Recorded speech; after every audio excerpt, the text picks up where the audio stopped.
1994, Barbara Harris founded a program called Children Require a Caring Community, C.R.A.C.K. Today she calls it Project Prevention.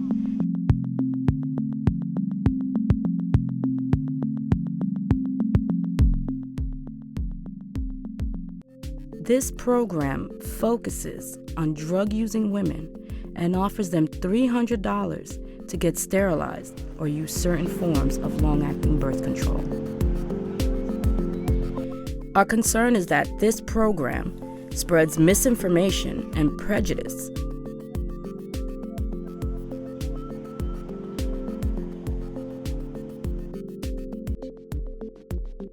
So 5 of us, mothers who have struggled with drug addiction, decided to come together with our children to share our thoughts about our lives and Project Prevention.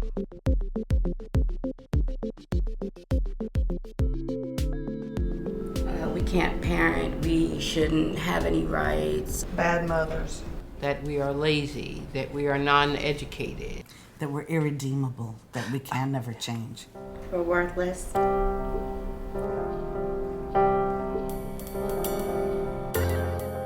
What comes across to me, particularly, is a profound judgmentalism about the parents, particularly the women, the drug-abusing women who are having children. There seems to be a sort of a disgust with these people.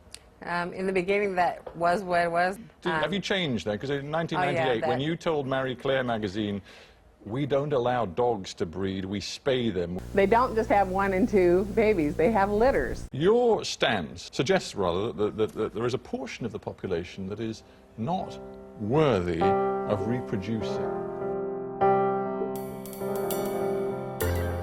Because it is true. These women don't just have 1 or 2 children. These women have, I met a woman in New York that had 21 children in the system. So people don't realize that these women don't just have 1 or 2 children and stop. They have a child every year. My name is Davika, and I live in Queens, New York. My name is Saber, and I live in the Bronx. My name is Mary, and I live in New Jersey. My name is Twan, and I live in Birmingham, Alabama. My name is Dinah, and I live in Queens, New York.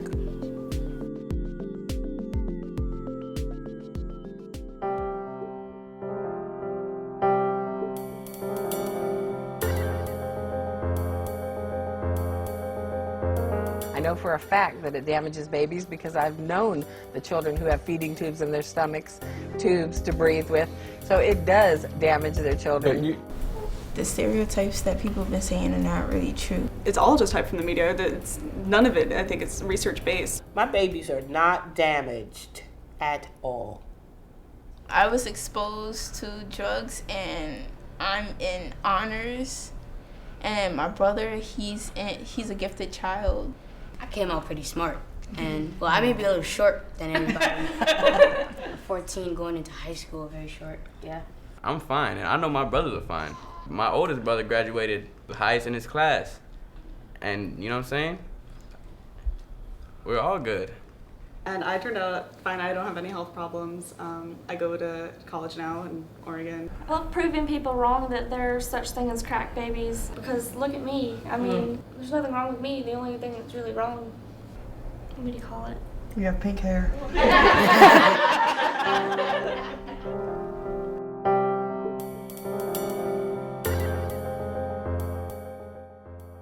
There's a certain portion of society that are not responsible enough to reproduce. Before we go in, are you suggesting that any woman who has abused drugs is incapable, by definition, of being a decent mother? While using? She can't be a complete mother. They only see one thing. They see a poor, Spanish, white, black, whatever, drug addict. They don't see a mother who loves her kids, who would give her life for her kids. You can't really say something about somebody and you're not there with them. Like, we lived with these people. When you see your mom being a mother and a father at the same time, that's when you know that she's good parenting. I just think there needs to be so much more people trying to keep families together instead of taking them apart.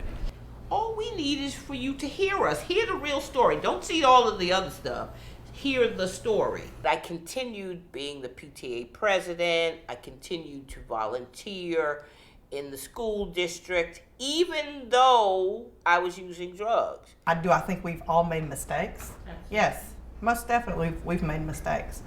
But even not using drugs, I make mistakes. I'm human. I will make mistakes until the day I die.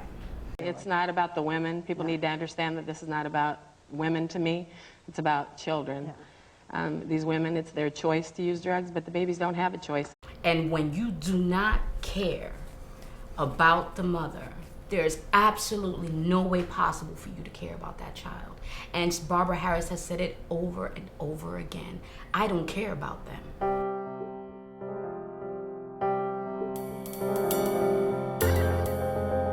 It's not going to work if we don't get the women in the treatment programs. You're assuming every woman that's a drug addict is looking for treatment. They're not. The thing that gets me is I looked for help. I wanted help because I wanted my children to have a better life than I had. And there was no help there for me. You know, don't take my kids from me. Help me. Help me get treatment. Instead of me getting the help I needed, I was being treated like I didn't deserve to be a mother. I called so many treatment centers when I had Joseph and Nisa, my first two children, and they had like a 1.5 year waiting list. I'm glad that I was never approached to be sterilized, because if I was, I wouldn't feel the self-worth and the self-value that I feel today. And I know that, like, I'm sitting here because of my past experience. I know that I went through a bad time in my life, but I'm in a good place in my life. And I just look at these kids, and Project Prevention would have them disappeared. What a planet, what we would have lost if these kids weren't here. Although Project Prevention may have good intentions, taking away our ability to procreate is not the solution. The solution, as we know from experience, is educating ourselves and others, staying informed, and having access to appropriate treatment when we or our loved ones need it.